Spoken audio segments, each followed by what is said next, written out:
Water scarcity is a growing concern, making rainwater harvesting an essential skill.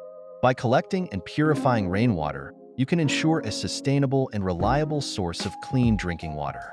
Let's explore how you can set up a system that provides safe, potable water.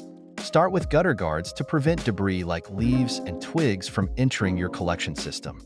This simple step reduces the need for frequent cleaning and helps maintain water quality. Regularly check and clean the guards, especially after heavy rainfall. A first flush diverter removes the initial contaminants from your roof, such as dust and bird droppings, ensuring that only cleaner water enters your storage tank. This device temporarily stores the first few gallons of runoff, which are then discarded, greatly improving water quality. An overflow skimmer prevents your tank from overflowing during heavy rains, while a floating extractor draws water from just below the surface, avoiding sediment that settles at the bottom. These components work together to maintain the cleanliness of your stored water.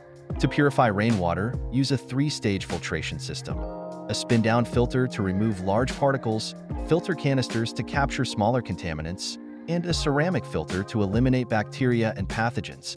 Regularly clean and replace filters to ensure the water remains safe for drinking. Regular maintenance of your rainwater harvesting system is key to long-term success. Inspect and clean components monthly, and replace filters as needed. By following these steps, you'll have a reliable source of clean water, ready for any situation.